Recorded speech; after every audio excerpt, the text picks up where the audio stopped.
Di Bali kini banyak muncul yayasan dan desa adat yang menyiapkan layanan krematorium. Bahkan layanannya kian bervariasi mulai dari ngaben, nyekah, mamukur, matatah, mebayu, dan lainnya.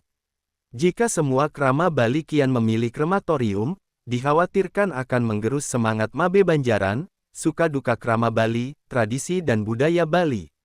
Pengamat budaya Dr. Ida Bagus Anom pada Dialog Merah Putih di Warung Bali Coffee Jalan Veteran nomor 63 Denpasar, Rabu, tanggal 8 Januari tahun 2025 mengatakan maraknya krematorium muncul di Bali adalah sebuah fenomena bahwa sosial budaya Bali harus selalu berubah seiring dengan kemajuan iptek dan modernisasi.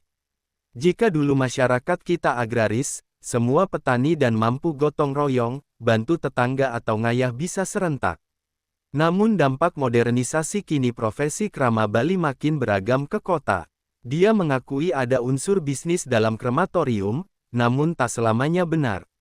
Krematorium awalnya adalah jadi solusi bagi krama yang jarang ngayah di desa adat, dalam keadaan darurat akibat penyakit tertentu atau faktor lainnya. Pada prinsipnya, perkembangan modernisasi masa kini akan memberikan dampak kepada perubahan sosial dan budaya. Oleh karena itu, munculnya krematorium yang ada di Bali sesungguhnya akan memberikan katakan nilai-nilai yang kepada masyarakat, barangkali tanggapan masyarakat akan menjadi tergerusnya semua adat istiadat dan seterusnya yang ada di desa adat. Sesungguhnya hal yang semacam itu, mari kita jawabannya atau solusinya berbenah di desa adat, berbenah juga di krematorium. Kenapa demikian? Karena perubahan sosial budaya memang kita tidak bisa hentikan sedemikian rupa karena pengaruh modernisasi, perkembangan ilmu pengetahuan dan teknologi. Oleh karenanya yang paling tepat untuk kita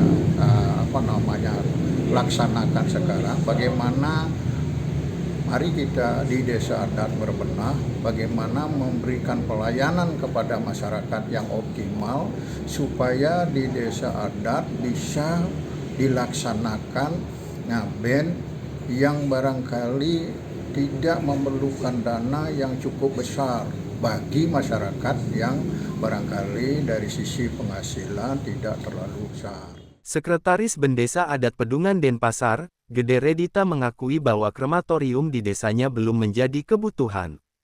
Banjar adat kini sudah membuat pararem bahwa warga yang boleh dikremasi karena dewasa ngaben terlalu lama, ada nyengker setra, penyakit tertentu atau ada masalah internal di keluarga. Tentu di tengah masyarakat kita pasti akan ada penilaian pro dan kontra terkait dengan pelaksanaan kremasi, di mana kalau kita lihat setelah latar belakang adanya kremasi ini tentu seiring dengan perubahan kebutuhan daripada masyarakat, terutama marak ini terjadi pada saat COVID-19 kemarin. Ini yang mendorong banyak masyarakat memilih untuk melaksanakan tatanan kremasi sehingga menjadi tren hingga sekarang. Sementara itu penyarikan PHDI Bali Putu Wirata Dwikora mengatakan semua ada plus minusnya. PHDI menilai krematorium pada dasarnya adalah prosesi ngaben, dengan catatan dijalankan sesuai tatwa, etika dan upakara. Jika manajemen Banjar dan desa adat berubah dalam hal pengabenan, dia yakin warga akan memilih ngaben di wewidangan sendiri. Tapi kalau kami melihat dengan adanya kekhawatiran seperti itu, mungkin desa adat juga dengan segala tradisi yang baik-baik itu perlu mengevaluasi diri dan mencari solusi jalan tengah supaya ketika ada masalah, ada solusi di dalam, tidak harus ke krematorium. Tapi kalau memang di dalam sudah sama sekali mentok, walaupun belum tentu masalah konflik ya, tapi karena tabrakan jadwal misalnya seperti kasus-kasus yang ada, itu bukan konflik sosial, hanya tabrakan jadwal aja, tapi hanya mencari krematorium itu jangan dimasalahkan.